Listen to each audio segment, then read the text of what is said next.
All right, hello, and welcome back. I know it's been a while. I think maybe a year since I last uploaded, and I do apologize. This is Argo again from Collectivism Kills, which is my YouTube channel, and then I have a blog as well on WordPress called unreformingtheology.com, where I talk about it's a philosophical it's a philosophical blog where I look at everything from looking at the root assumptions behind everything from politics to culture to religion to science and things like that.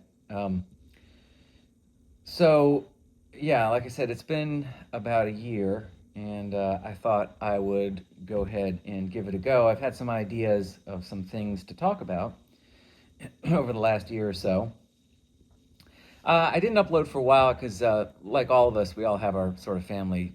Well, we have our sort of family stresses and things that we go through that are stressful and trying at time. It's nothing major. There's no sickness in the family. There's no divorce or anything like that. It's just, you know, as we often do in these days, we're all sort of stressed and we deal with things and we need to take some time. So that's what I did over the year. So hopefully I will get back into this a little bit more regularly. I do appreciate those of you who have stayed subscribed and a couple of you that have watched and commented over the year. It's not a big channel. I don't get many views. I mean, relatively speaking, I get none at all, but it's fine. I do this because I think the ideas, as I said, are important enough to put out there for public consumption, at least somewhere. I'm not much of a tech person. I don't have a great grasp on how to do social media, so I just do it this way. Maybe somebody, if this is important enough to them or these ideas resonate enough with them, they can take these blogs and take these vlogs and pass them around or spread them around to whomever. Feel free to download them, use them, clip them, take your ideas, write your own articles. I don't pretend any ownership over this. This is not intellectual property. The ideas that I have and I present in my philosophical perspectives here are simply things that are available to anybody in the world with a brain to see. These things are open to the world. I mean, it's not that I created anything new. These are just I would assert that these are just rational truths that I happen to observe that anybody could observe. So the point being is that if you want to use these ideas and spread them around, write your own articles, feel free. It would be nice if you did reference me. That would be cool. But yeah, you have my permission to do that.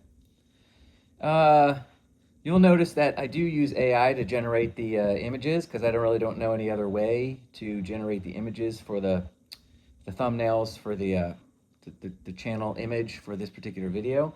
I actually like AI generated images. I think they have gotten better over the years. I think they look great, and I don't know. I find that the Google AI just has this weird knack for creating exactly what I want.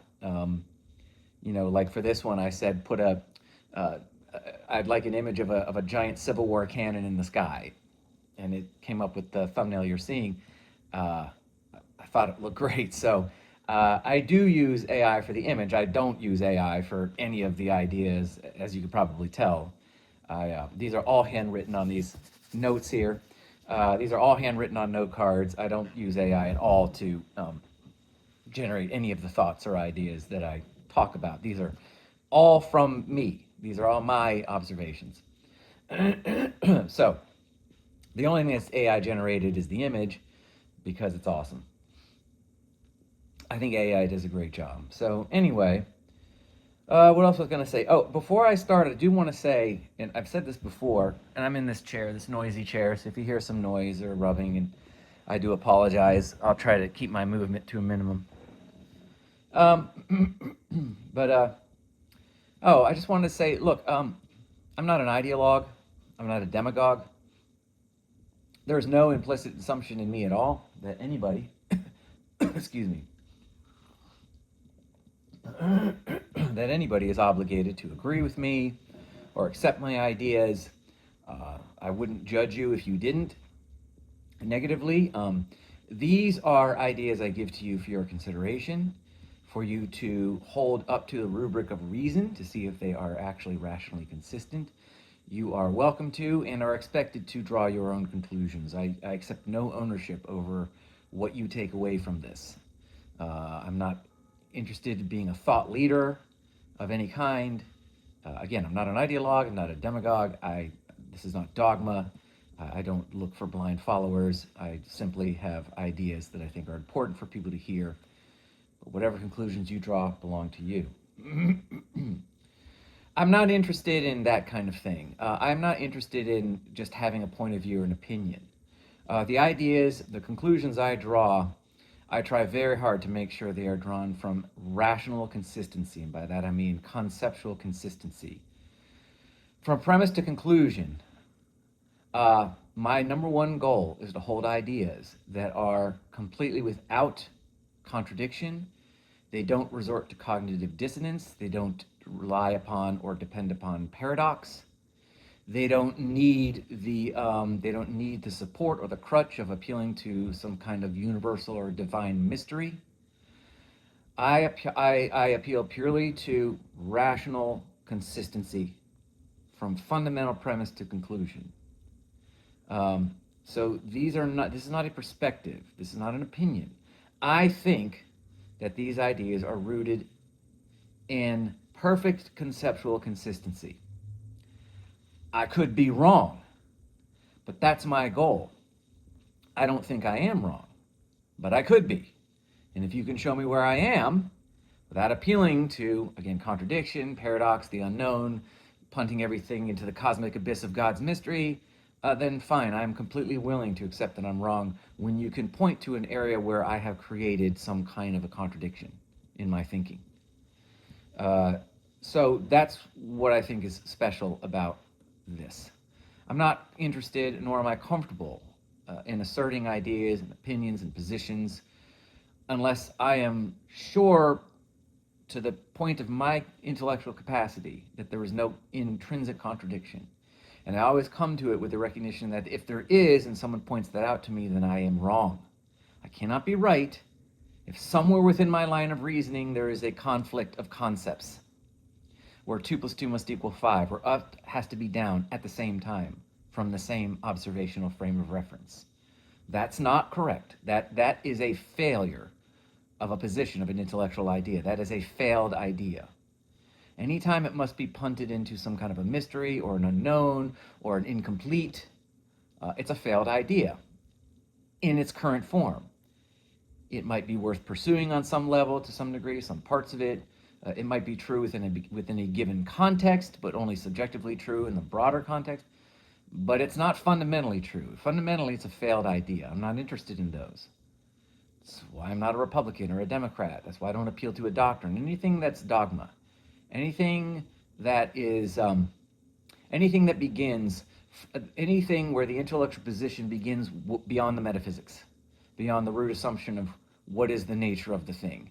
Any idea that begins beyond that, I'm not interested in, unless you can back it all the way up to the metaphysics. So you can present to me why you're a Republican or a conservative or a Democrat, and you can take your position on a given thing, whether it's a war in Iraq or immigration or anything, and you can back it up all the way to the metaphysical assumption and show me why you have arrived at this conclusion regarding this political issue based on your root metaphysics, then I will accept them. But until you can do that, it's just another opinion.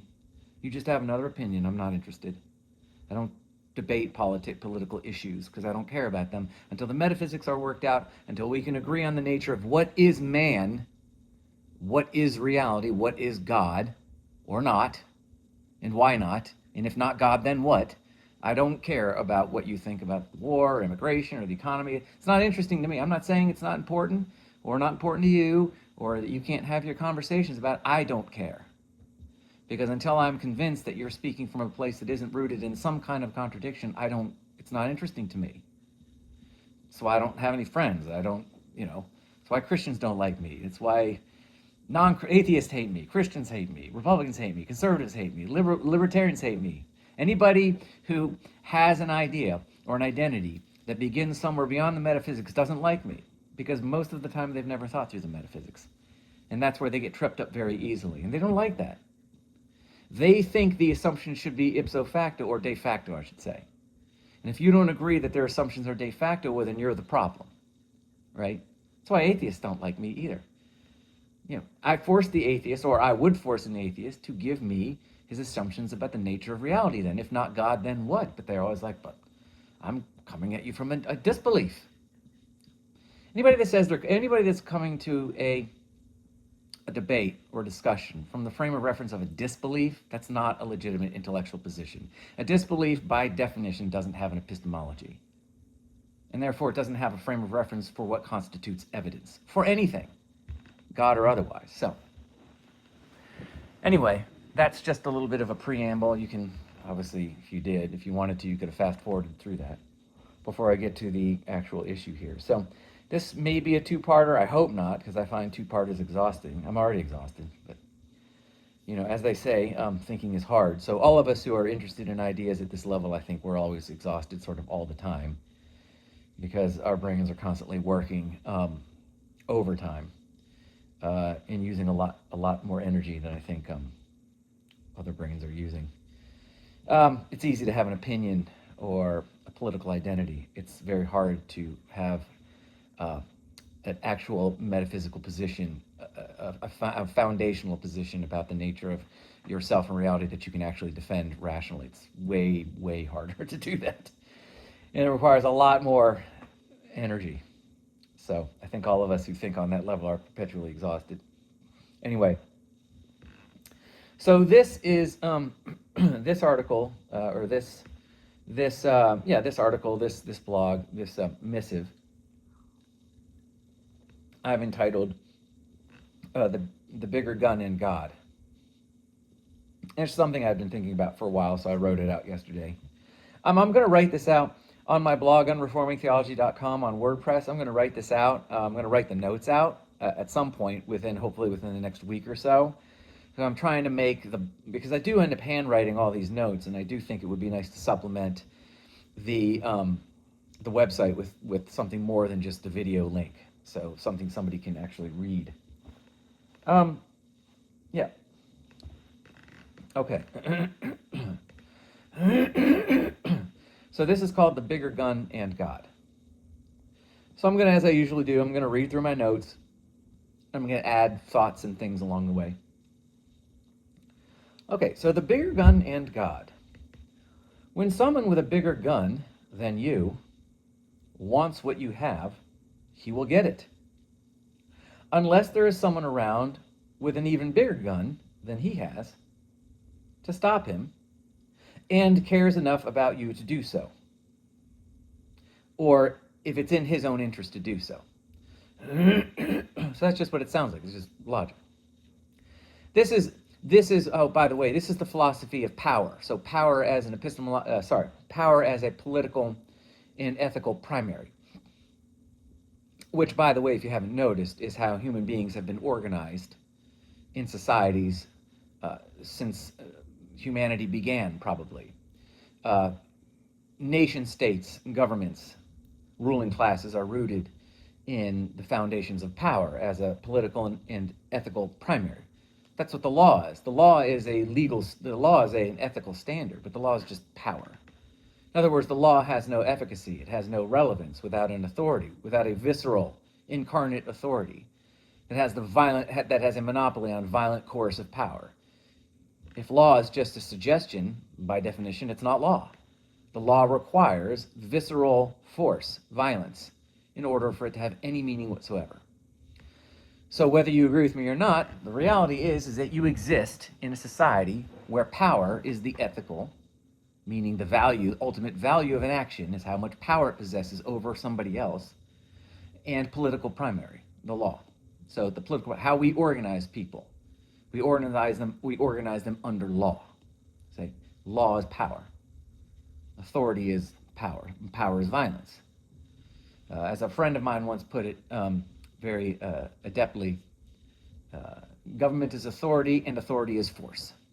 Could say a thing about that. I would say government is law is authority, and authority is force. But you get what I'm saying. So we are speaking of power as an ethical and political primary here.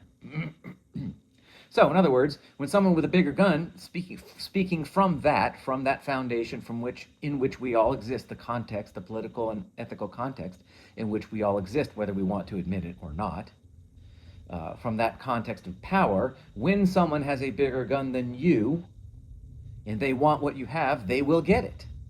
And it will be good for them to get it because power rewards violence. Power rewards coercion.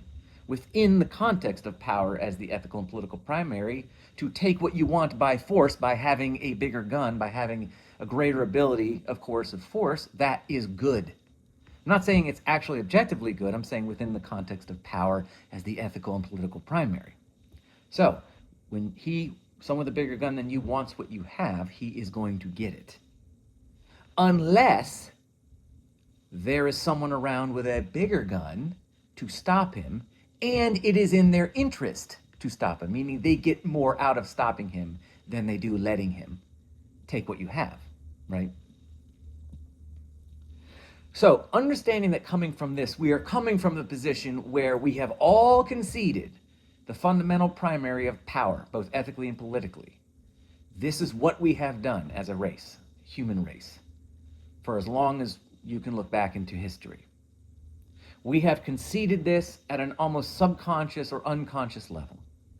It utterly permeates everything we do and are in our current state, and in the social arrangements we have made with ourselves for thousands and thousands of years. Okay? So, following this logic, the logic of power, and again, power being the political primary, virtually all human beings concede and have conceded, if only unconsciously, as far as I can tell, nearly the whole of human existence. He who has the biggest gun of all gets it all. So he who holds a monopoly on violent coercive power holds a monopoly on everything. He who owns a monopoly of force owns everything, including you, me, your neighbors, and everything we have. He who possesses a monopoly or the superiority of coercive violence, of coercive violent power, owns everything. The idea that you own anything in that circumstance is an illusion. It's a lie. They own you and everything you have.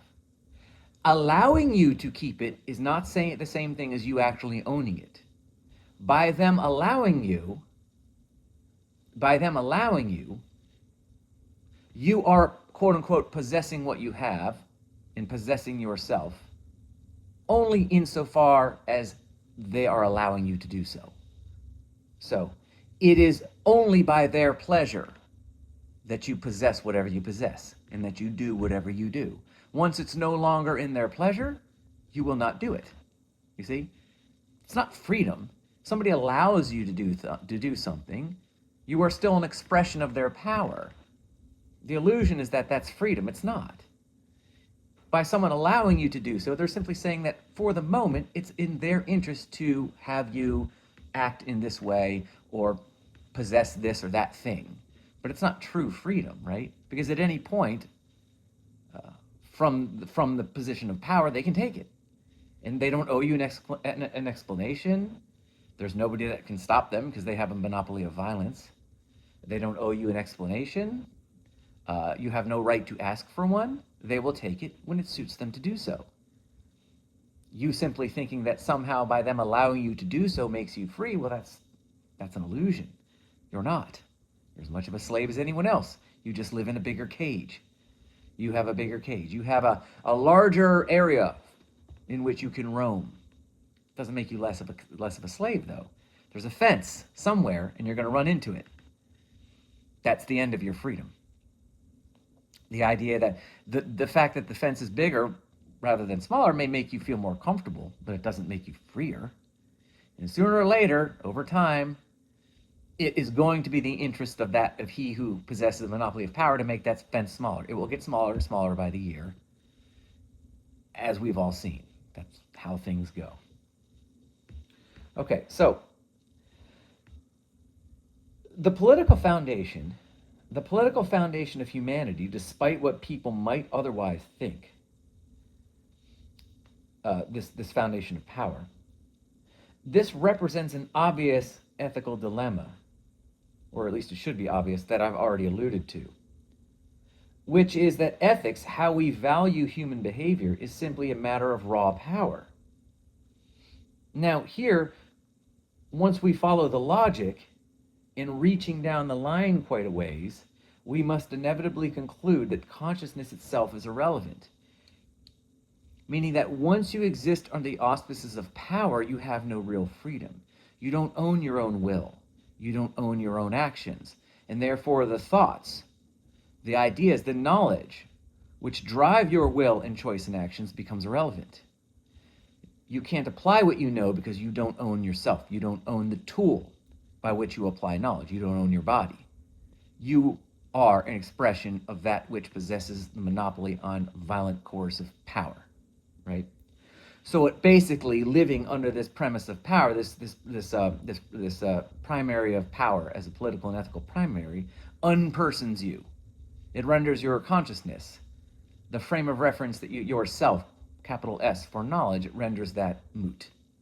You don't own your actions, which means you don't own your choice. You don't own your body. You don't own your actions. You don't own your choice, which means you don't own your knowledge, which means you don't own the frame of reference for knowledge, which is your self, the metaphysical frame of reference, your ability, yourself, your ability to conceptualize the distinction between you and not you. You don't own that. It's irrelevant. You become an expression of power. And we have thought that by putting people in larger cages will make them free. It doesn't. And sooner or later, those cages get smaller and smaller. So it renders consciousness irrelevant. So we've got to this point where consciousness becomes irrelevant in the face of our lived reality. And you might be saying, well, Argo, you've arrived at the conclusion. Congratulations, Argo, you've simply arrived at the conclusion that millions of midwit atheists and their pseudo-philosophical scientific determinist leaders discovered years ago, like 30 years ago. Didn't scientific determinists and midwit atheists like Richard Dawkins and Christopher Hitchens and whoever else, didn't they come to the conclusion that consciousness is just an illusion? That it's irrelevant, ultimately? You're just arriving at the same conclusion all these atheists have already arrived at years ago. Yeah, sure. But the problem, of course, is that, and this will be obvious to all of you, the problem, of course, is that conclusion is wrong.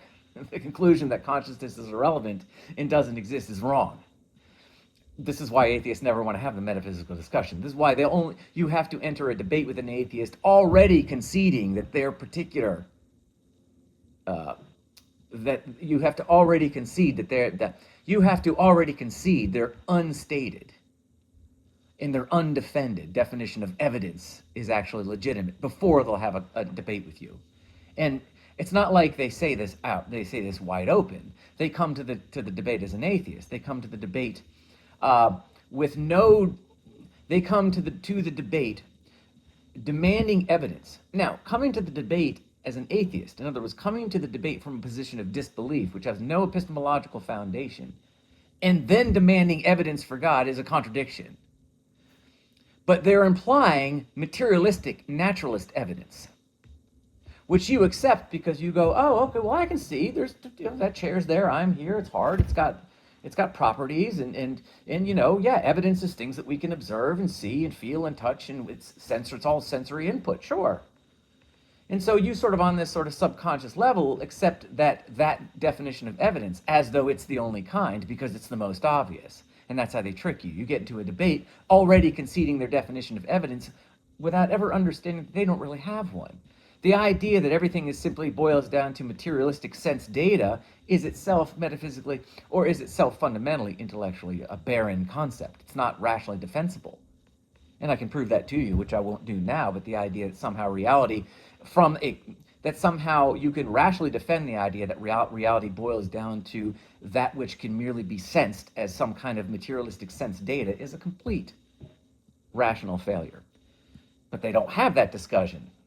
They want to have the debate a million miles down the road, and Christians and believers and spiritual people always do, and they fall into the trap, And then people like, philosophical midwits like Christopher Hitchens and Richard Dawkins can pat themselves on the back and talk about how brilliant they are because they undermine the contradictions in some Christians' thinking that a bright 5-year-old could see, or a bright 10-year-old could point out the rational contradictions in Christian doctrine. And somehow, when Richard Dawkins does it, he's a genius, So anyway, the idea, though, that consciousness is an illusion or is irrelevant, that the problem is that conclusion is false. It's a lie.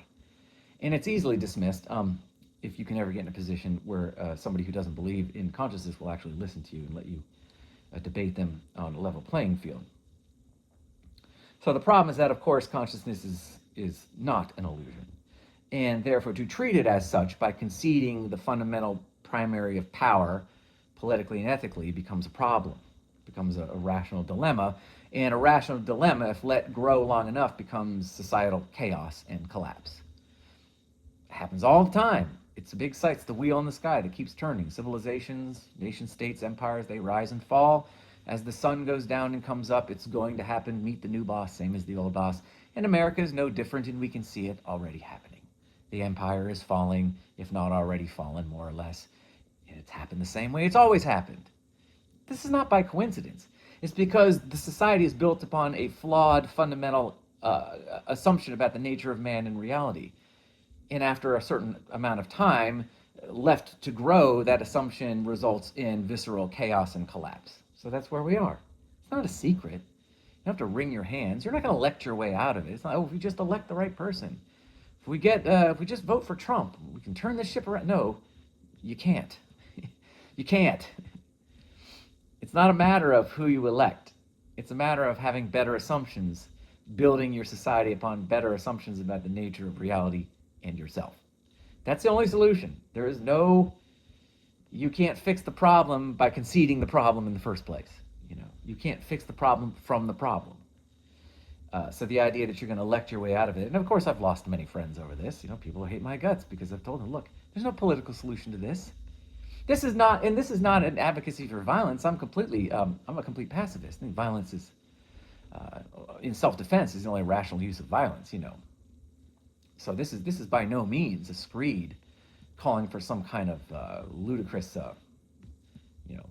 violence or something, or some kind of violent revolution. That's ludicrous. I'm simply saying it's more just conceding the obvious, which is we have to have better ideas. If you don't have good ideas, then you can't expect good outcomes. The idea of human beings existing under the auspices of a ruling class that holds a monopoly on coercive power doesn't work. It's just not logical. It's just not rational. This is not a revolutionary thing. This is just observing obvious truth that 2 + 2 can't be 5. It's a little more complicated because it's a little bit more philosophically involved, but it's basically the same thing as saying when you try to make 2 + 2 = 5, in reality, you get chaos. So anyway, okay. So the problem, of course, is that this is not true. Consciousness is not an illusion.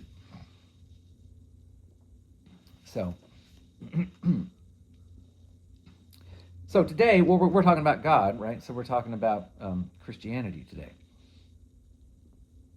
So we're not going to talk about consciousness and the nature of consciousness and why it's not an illusion and the bullshit ways that they try to get you to think it is an illusion, and the nonsense, the scientific determinist nonsense that tries to convince you that you're not you, and you can be the conscious frame, you can be the frame of reference for your own illusion, and that you can be objectively aware of your own subjective existence, all this kind of nonsense. We're not dealing with that now. We'll deal with that later.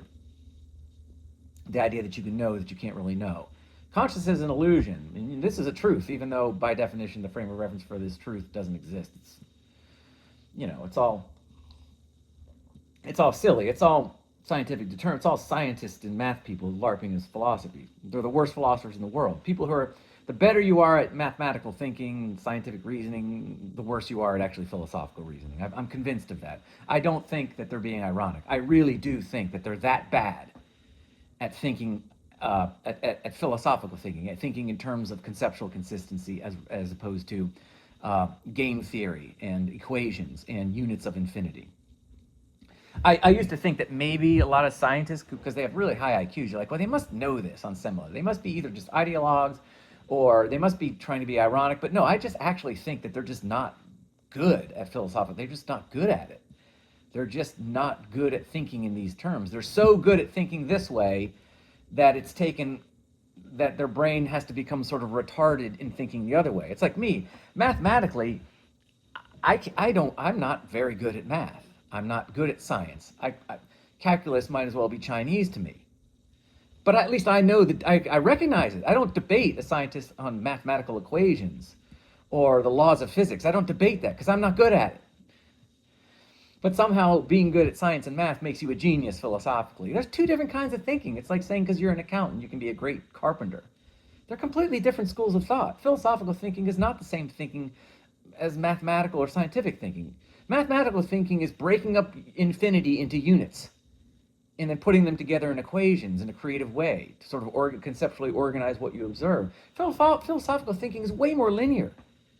It's way more linear. It's based on merely conceptual consistency from a fundamental assumption about the nature of reality and man, and then moving up through basically the philosophical chain. Metaphysics, epistemology, ethics, politics, aesthetics. It's a completely different field. They're not the same kind of thinking. One is very linear. One is very abstract and very convoluted, for lack of a better word. But anyway, I'm rambling. So we're speaking about Christianity today. We're speaking about God, and because this is called God and the Bigger Gun. So we're criticizing Christianity. Enough on the atheist. We've criticized them enough.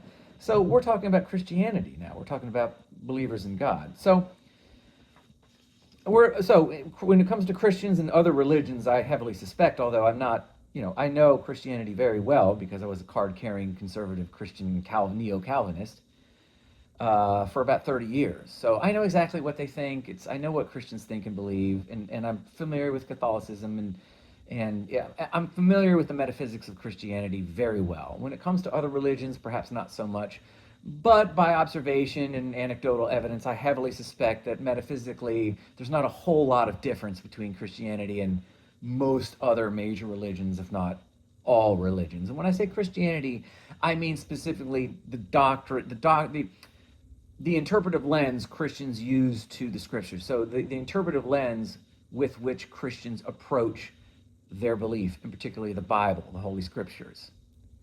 Meaning basically everything from St. Augustine onward. That's what I refer to as Christianity. It's rooted in a doctrine that I think began with St. Augustine and has sort of festered and become postmodern neo-Calvinism. I'm very familiar with that. I don't think it's true Christianity. I think the doctrine is a complete rational abomination. I don't think it has anything to do with the Bible. So while I am a Christian and I am a believer in the Holy Scriptures, I completely reject the doctrinal interpretive lens that the church has been using for basically millennia to describe their beliefs. I think it's completely a rational failure from top to bottom. So again, and that's another group of people that doesn't like me, church-going people. There's no church that will have me because I simply reject the metaphysics of that doctrine. So, okay. So these religions, I suspect, and how they tacitly address the issue, and why the way Christians address this sort of fundamental rational failure of power is necessary. I think their ability or their attempt to rectify it or square the circle, so to speak, fails. And it is one of the reasons why Christian doctrine, as we understand it, or I understand it today, what we call orthodoxy, it dooms the doctrine into rational oblivion with all the inevitable chaos and death and the death cult-like effects that sort of necessarily follow. It's why no one can find any real healing in the church. Well, they can find healing in God and Christ. That's true, but in the church, no, because you can't find it in the doctrine. So what you get is when you get churches, the more doctrinally rigorous churches get, the more abusive cult-like, chaotic and tyrannical they become. This is obvious. Ask any Christian over 50 about a bad experience with the church, and they'll tell you.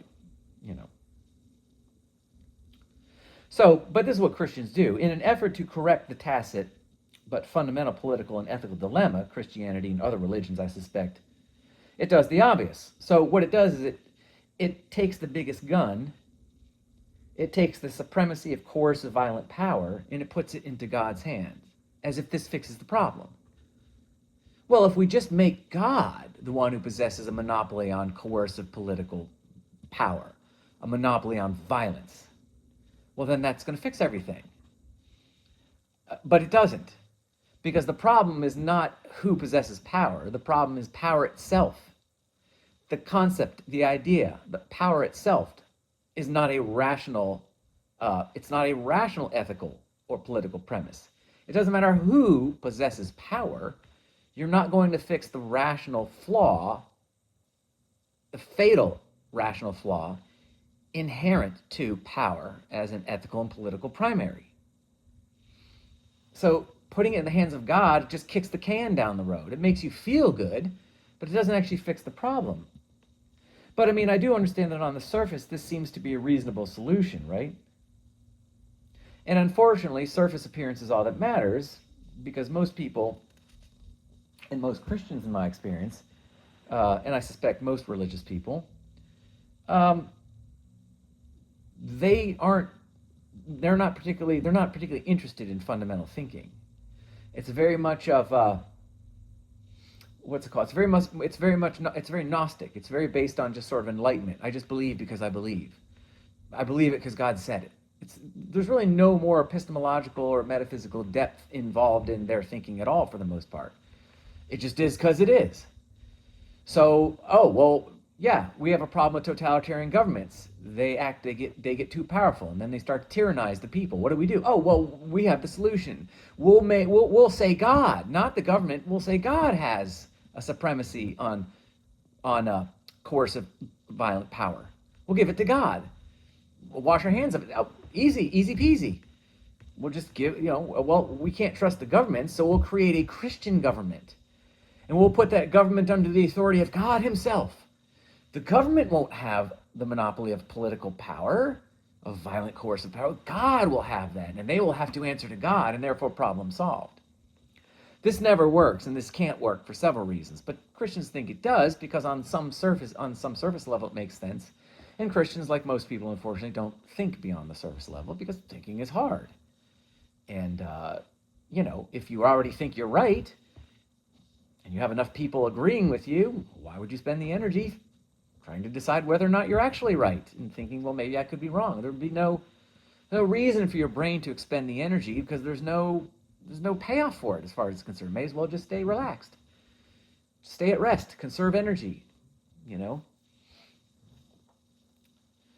So, but they'll say, well, if we give God a monopoly of violence, then this is good, right? Because God, in addition to being the most powerful anyway, I mean, God has a monopoly God possesses, obviously, by definition, God possesses a supremacy of coercive power.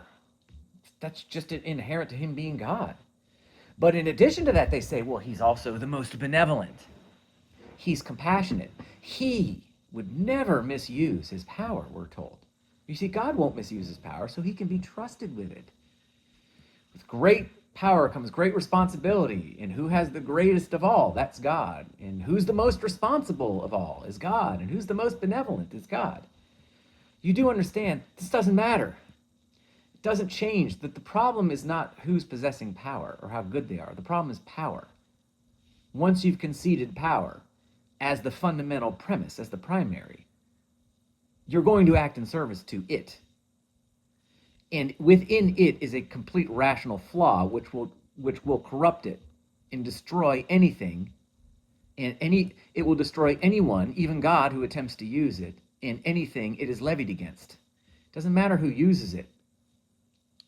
It's like giving, you can give the most responsible, moral, benevolent person a device of such destructive power that it will annihilate themselves and anyone else. But they have to use it because it's the thing by which we organize all of reality, all of society. How does that work? It doesn't work. It has to be used, which means it's going to wipe out the user and anybody it's used against. And there's no choice but to use it, because that's the premise from which everything flows. That's how we organize ourselves. So it has to be used, but it can't be used. Do you see the contradiction? You can give this device to God, but it's going to destroy God and everyone else as soon as he uses it. It doesn't matter that you're giving it to God. It doesn't matter what God's character and quality and nature is. The problem isn't him. The problem is the device. It has to be used, but it's going to annihilate everything. That's the problem with power. You can give it to God all day long. It doesn't matter. God can't use power because the problem is power. The power is an irrational ethical and political premise. That's why it doesn't matter who you give it to. We can agree God is the most benevolent. God is the most trustworthy. God is the kindest and the greatest. It doesn't make a difference because the problem isn't God. The problem is power. This is why you can elect the greatest, most benevolent politician in the world to be the leader of all. It doesn't matter. The government will continue to degenerate and eventually collapse, as will the nation state, because that's how this goes. Government itself is rooted in a failed, flawed metaphysical premise, which as it evolves will give birth to chaos and collapse. The person, as soon as the person you elect gets into government office, he is obligated to government at its most basic level. And that's where the flaw is. And that's why it doesn't matter who you vote for. If this makes any sense, I hope it does. But we say, well, God alone can be trusted. He won't turn the gun on the innocent in service to his own selfish whim. Now, notwithstanding the glaring doctrinal, and of course there's other problems with this. There are serious doctrinal inconsistencies and contradictions with this assertion, like the fact that according to doctrine, there is no man on earth who is innocent, right? If you understand Christian metaphysics, we're all born evil. You know, there's no innocent among us. So according to the very doctrine Christians believe, there's no innocent man. So the idea that God wouldn't turn his power against the innocent because he's so benevolent, there's no such thing as an innocent person. We're all evil and worthy of death. And only but for the grace of God we are saved. You see? It's only because God decided to save us for reasons we can't possibly know, because we are insufficient to apprehending his truth, because we're so far beneath him, and he's not obligated to us in anything. All we are really deserving of is death and hell. That's what we're taught in church. And you wonder why there's so much psychological trauma in the church, particularly people who struggle with mental illness. You wonder why this becomes a disaster. It's a psychological disaster for anybody who's struggling.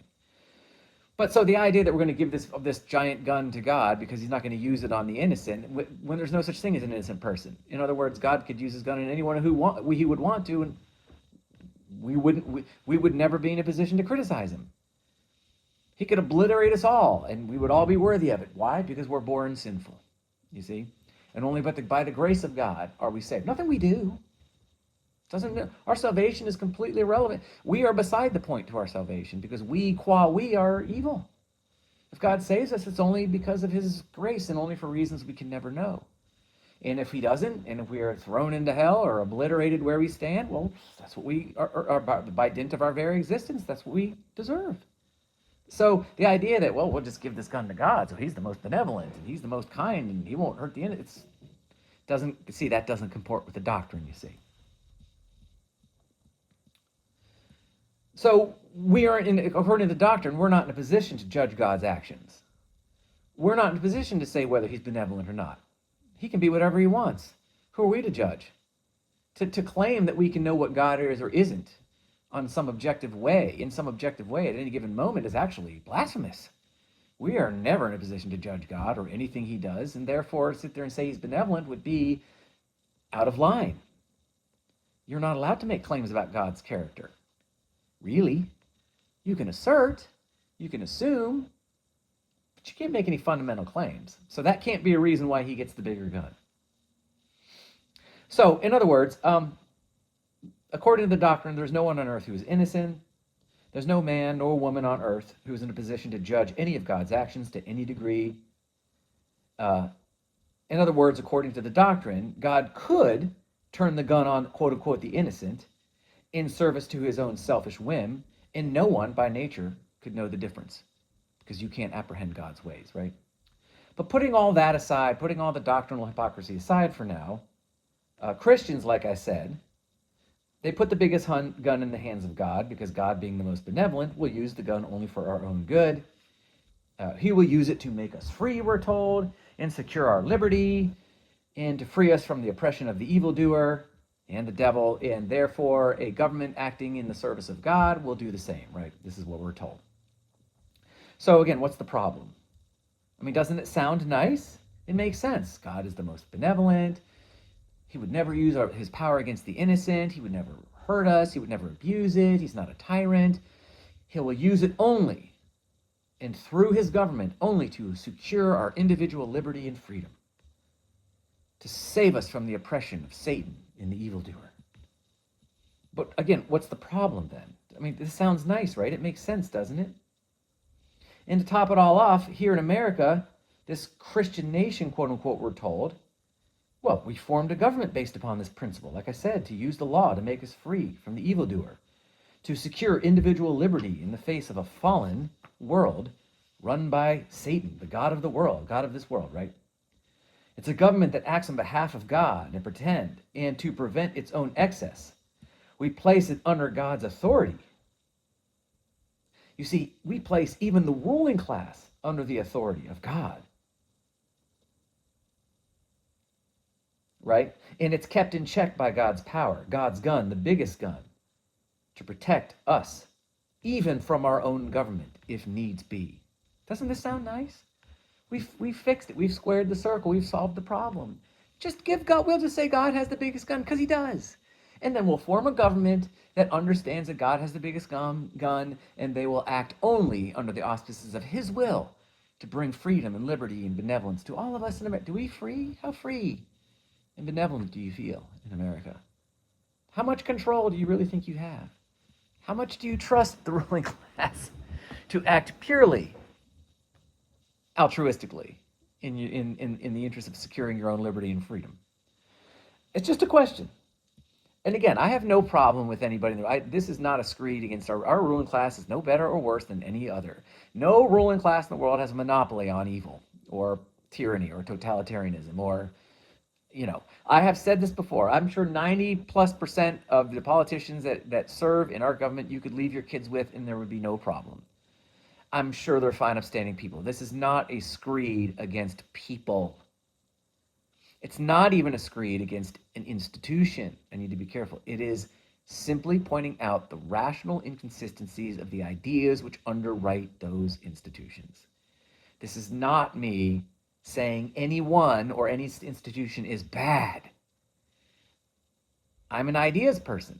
I'm simply pointing out to you the why, no matter how good or benevolent the institution may be or was established to be, and how good and benevolent the people in that institution are, it doesn't matter. They are victims of the same rational flaw in the ideas which underwrite it as we all are. They just, have more money. So they can feel more comfortable longer than we do. This doesn't make them bad people. There are bad people in government, just like there's bad people in society. But I want to be careful. This is not a screed against government specifically, this government specifically, or anybody operating in it. I firmly believe that most politicians are good and bad like all of us. So I have to be careful here. I'm making a distinction here. This is not a screed against people. And I appreciate you not taking it as such. It's not a... It's not, having a rational understanding of the situation doesn't give one the freedom to mock another human being. I don't like that. So anyway, all right, you know what I'm saying. You guys are good. In this, you see, we are perfectly safe, right? So we give God the biggest gun. We make it a Christian government. So in this, you see, we're perfectly safe, resting secure under the perfect logic of the perfect doctrine of the perfect religion, right? I'm speaking Christianity here. I suspect that other people of other religions believe the same thing. Okay, so what's the problem? We have this perfect doctrine, we have this perfect logic, this perfect system, we have a Christian nation, we've given God the biggest gun. What could go wrong? Well, I've already I'm just regurgitating here. You've already heard why, but what's the problem? Well, um, we're not experiencing. So why are we not seeing and not experiencing what the logic implies? Why are things getting worse instead of better? Why does every day we feel less free? Even going to the gas station now. I mean, look at what the gas prices are doing. When you look at what you make not changing, and you look at the gas prices changing, uh, due to circumstances entirely outside of your control, that doesn't make you feel free. When you feel like you're a slave to prices and a particular currency that can change on a daily basis due to things that you have no power to control, that's not freedom. And that's a mild example. I mean, there's way more egregious examples than that. Uh, you know, how free do you think a soldier in Vietnam who's been drafted feels, when he's getting shot at? I mean, this is not. So why are we not feeling the effects of this perfect logic, quote unquote, this perfect doctrine and this perfect government in the hands of this perfectly benevolent God, right? Why are we not seeing it? Is it because, men are corrupt? If we just voted in the right people, we just had the right people in charge, we just need more God-fearing, we need more Christians in there. We've had Christians in there at the beginning. I think most were Christians. It still went this way. So they'll chalk it up to the sin of man. It's just proof of, the problem isn't God or power. The problem is man. It's just evidence of man's fallen nature. It's just proof that man is evil. And no matter what, no matter how good he has it, he's going to just screw it up because that's man's nature. Well, the problem with the man's nature argument is it's a rational failure metaphysically and completely ludicrous, which you can dismantle using, rational consistency and rank logic, but we will move away from that. But again, notice how no one ever stops to ask the question, well, maybe it's not that. Maybe it's because there's a flaw in the system itself. Maybe there's an inherent flaw. Maybe we build our institutions and our societies based upon ideas that are in somewhere inherently rationally failed, have failed rationally. Maybe there's a disconnect in there. Could it be that? And the answer is yes. The problem, again, is that making power an ethical and political primary is going to result in chaos, collapse, totalitarianism, and destruction and death because the primary is rationally flawed, as I've said before. So anyway, notwithstanding the fact that this is not how governments work, you have to understand that government is, and do I want to get into this? I've said this before. Government represents an incarnation of a collective ideal. It's not a servant of it. So if God is the collective ideal, all people should exist as one under God, which is a completely fine. That's a completely fine concept when you view it in terms of individualist metaphysics. It makes perfect sense. God, I assert, is an individualist. And God, and I believe the Bible, operates from a premise of individualist metaphysics, where when you say we are all one in Christ, you're conceding a metaphysical assumption about the nature of man and reality that renders all men individuals incapable of cooperating with one another. That's what that means. But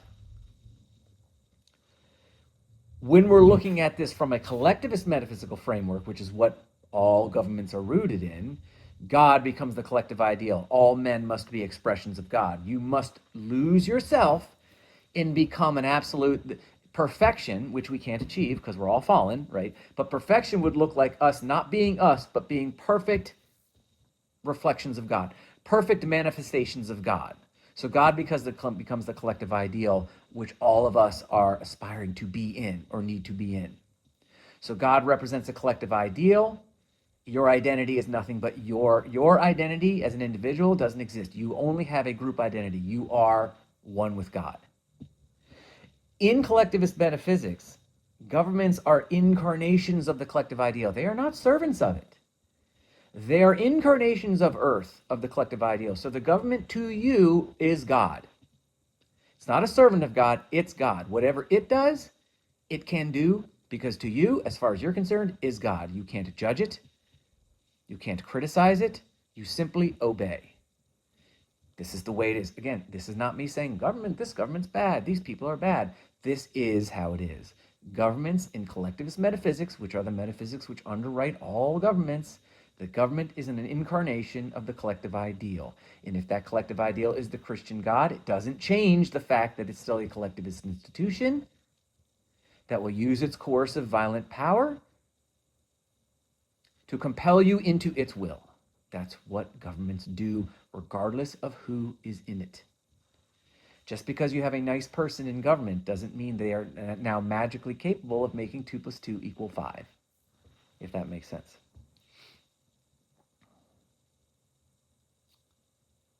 So make no mistake, this is the big part of why we are told we are free and never truly experience it. It's because governments don't exist to make you free. They exist to compel you into the will of the ruling class. That's what governments do. That's why you don't feel free, and you won't feel free. You will only feel free in a cooperative environment, when you are able to actually cooperate, to voluntarily cooperate with your fellow man for mutual exchange of value. That's the only real freedom. There is no freedom for you under the auspices of power. So the primary issue, the root problem, is that giving the biggest gun of all, the monopoly of force, to God doesn't change the fundamental premise. And it is in the fundamental premise where the root rational flaw resides. I'm just going to read mostly from here on out because we're hitting an hour. Giving the biggest gun of all, giving the biggest gun to a supreme moral authority like God doesn't in fact make men free. It does just the opposite. It enslaves them.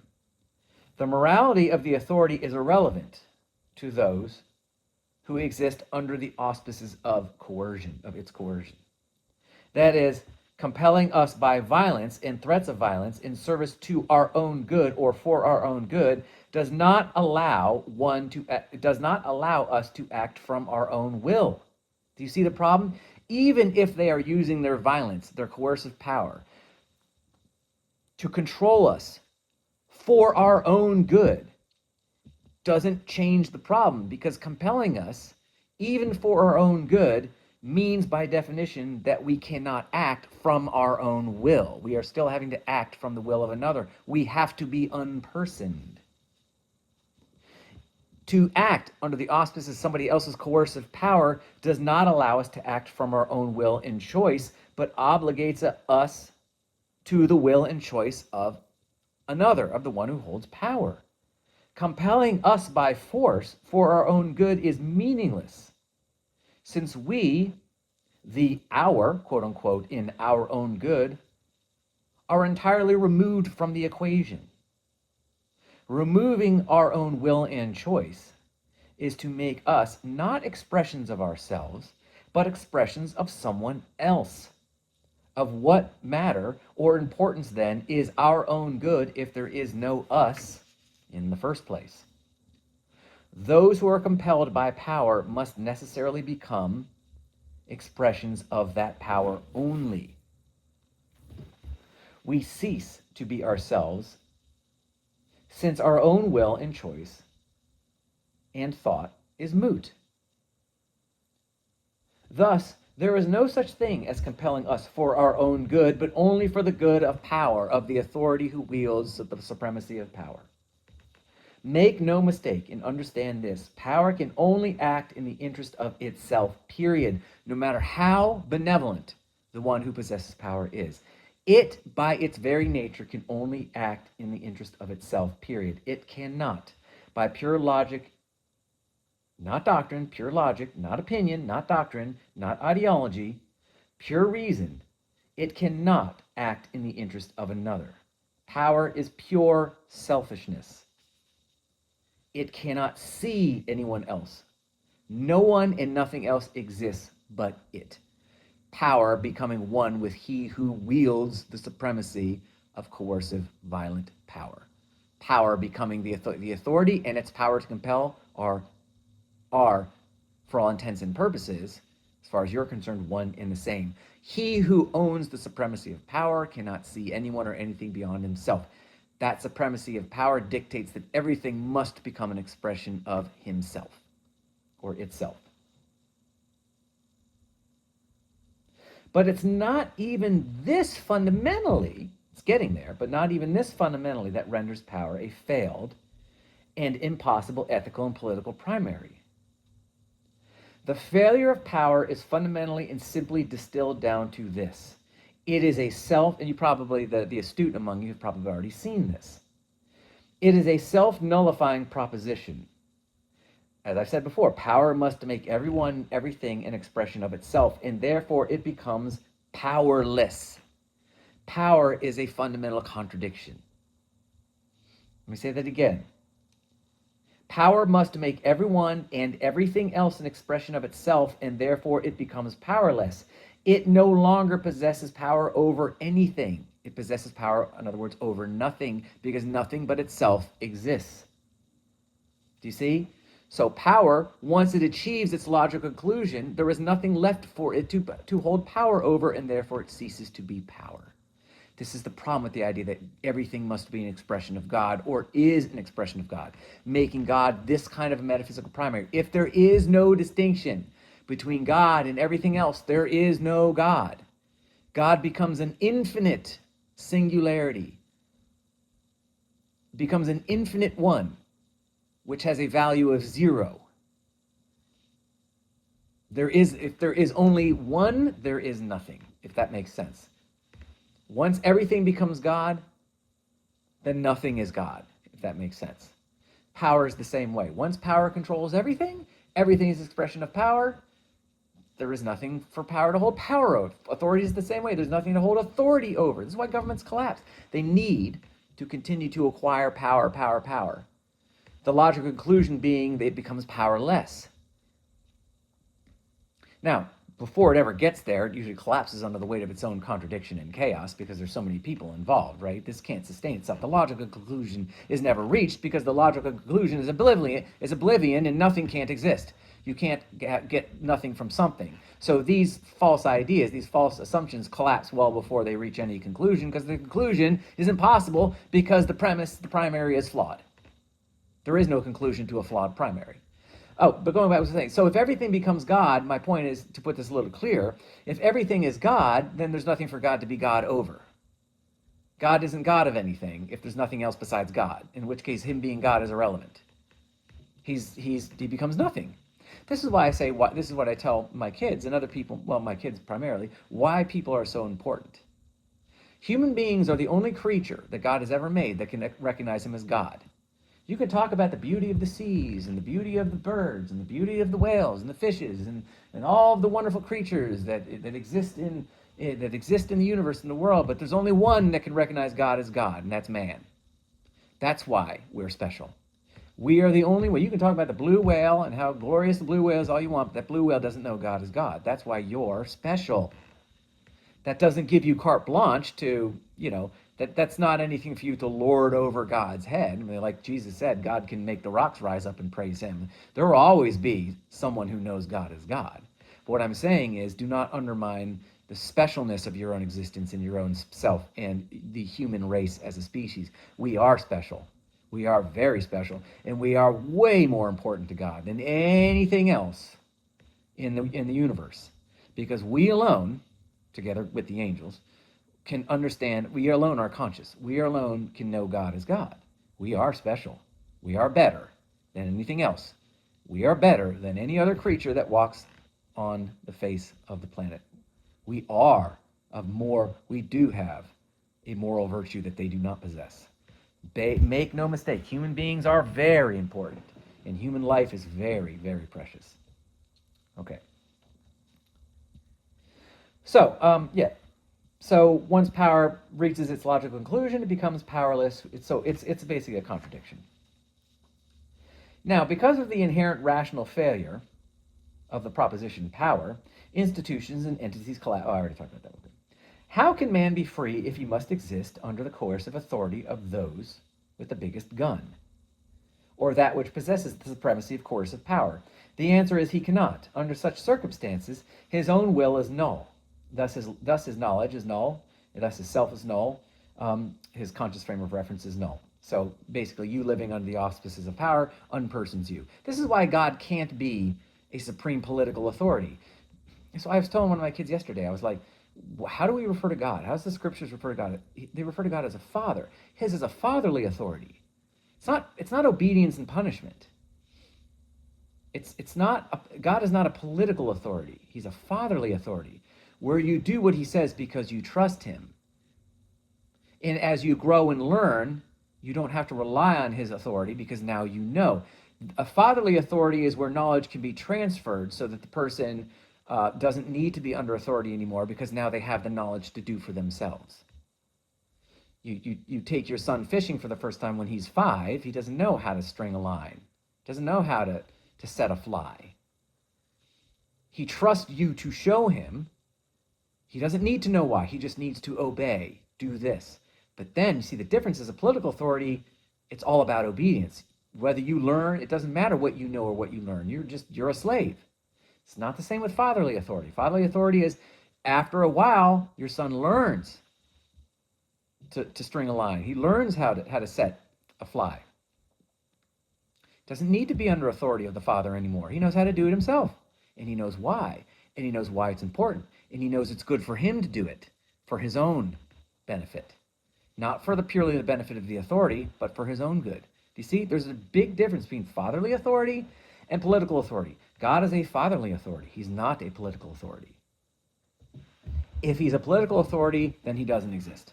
Because within political power, political authority is a rational failure at the fundamental level, at the level of the metaphysics. This is why God is not a political authority. And when Christ talks about obeying God, it's not in the political sense. And when Christ uses when we start saying slaves to God, Paul says slaves to God, you have to understand he's using it very metaphorically. He's not using it literally. Because he can't be. Because to be a literal slave unpersons the person who's a slave. And God is not in the business of unpersoning people because it's a contradiction. Okay. So all allusions or arguments to the idea that one's master is using his power to control us in service to our own good or for our own interest is merely an attempt to justify the continued existence of power as an ethical and political primary. If we are not controlled by an authority with power, then we are told we will self-destruct. Power saves us from ourselves. It saves us from self-destruction. And how does it do this? By eliminating self from the equation, as I said earlier. If all individual selves are merely extensions of the authority, then there is no self which exists any longer to self-destruct. There are, by the way, no longer any selves to save themselves from, if that makes sense. But let me say that again. If all individual selves are merely extensions of the authority, then there are no longer any selves which exist to self-destruct. Do you see the rational failure there with the idea that it's only for your own good? It's in your own self-interest. It's like liberating slaves by murdering them all. You're no longer slaves. Of course, you're dead. You've been unpersoned, but you're not a slave anymore. It's like, oh, we've saved you from yourselves. How did you do that? By eliminating you. We've made you expressions of the authority. Now you no longer exist, and therefore you can't self-destruct because you don't exist. Do you see the problem? This is not really freedom or liberty. This is death, right? So the solution to the problem cannot be to grant the supremacy of power to God. This is a trap. And it's a trap many, if not most, Christians fall into. They think that by punting the contradictions into the hands of God, the contradictions of power as an ethical and political primary, they think if we just punt the contradictions, if we just punt the flawed root assumptions into the hands of God's cosmic mystery, his divine mystery, that somehow 2 + 2 will equal 5. I'm sorry, it doesn't work that way, and even if it did, you wouldn't have a frame of reference for it, because that's not how consciousness works. That's not how your thinking works. You cannot observe a contradiction, and you cannot conceptualize one. You cannot conceptualize a contradiction in your head. You cannot think of a square circle. You can't make one in real life, and you can't think one. There's no such thing as far as your frame of reference is concerned. You cannot think of a square circle. And don't be cute. I have a circle of little squares. I have a square circle. I have little squares. They're all aligned in a circle. That's not what I mean, and you know it. You're cheating. A circle, which is also not a circle at the same time, but a square. And a square, which is also not a square, but a circle at the same time. You can sit here till the cows come home and try to think of that. You will not be able to, because that's not how consciousness works. And so simply putting the contradiction into God's divine mystery does not solve the problem, because from your frame of reference, even if it did, it would be irrelevant to you. That's not how you think, and it's not how you interpret your existence. So you wouldn't be able to see it, and you wouldn't be able to experience it anyway. So get out of your mind the idea that you're going to just punt everything into God's divine mystery and alakazam poof, all the problems go away, and now you have a perfect doctrine and a perfect philosophy and a perfect theology. No, you don't. In the history of the church, with all of its moral atrocity and mass murder and kowtowing to the most vile, murderous state regimes in the history of mankind, prove this. Doesn't work, so stop.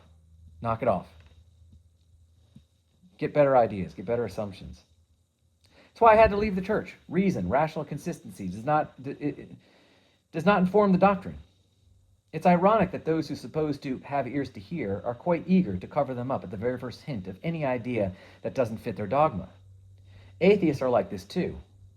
I've dealt with both, and honestly, at times, when questioning them or dealing with them, I find myself struggling to know the difference. Atheists are just like the same Christian ideologues, the Christian, basically the Christian evangelists. Atheists are the same way. I get in arguments and discussions with them all the time, and I honestly, sometimes I don't even know which is which. Was that guy an atheist or was that guy a Christian? I can't remember who I was debating. Because they're the same person. I'm stretching that a little bit. I remember. But you know my point. My point is that fundamentally, they basically proceed from the same fundamental existential contradictions. Neither one of them have a metaphysical frame of reference that would be worth that would be worth shining your shoes with, if that makes any sense. So God, when given supreme coercive authority, becomes just like any other entity with said authority. He becomes a tyrant. Making the tyrant God does not turn tyranny into an act of benevolence. God, as such an authority, must, by logic and reason, use his violent power the same way any two-bit dictator does, to compel individuals not according to their own will or in their own interest, but to his own. So again, giving God supreme power doesn't do anything but turn God into nothing better than a two-bit dictator. He'll use it the same way anybody else does. He'll use the gun just like any other authority to take what he wants, period. And that is the end of my vlog. I hope that this was interesting to you. I do, and these things do take a lot out of me. They are exhausting to write, and I do tend to get sort of emotionally invested, which can be a little exhausting, but I do covet your prayers that I stay, at peace, so that I can do this more often. But I hope that this was interesting. I hope that this was helpful. And again, please, if you want to, like this video if you liked it, and subscribe if you want. Feel free to take these ideas and pass them around, share them, use them, write your own blogs, do whatever you want. I don't assert any ownership here. If you name drop me, that would be cool. Yeah, I do appreciate anybody who's listening, even the tiny number of you that do, and I'm sorry for the long hiatus. I just had to. It has been a very difficult last few years for me in many ways. So, but we will move forward, and yeah. Okay, I think that's it. So having said that, this is Argo signing off of Collectivism Kills. Like and subscribe, pass around, share, and I will talk at you later. Okay, bye.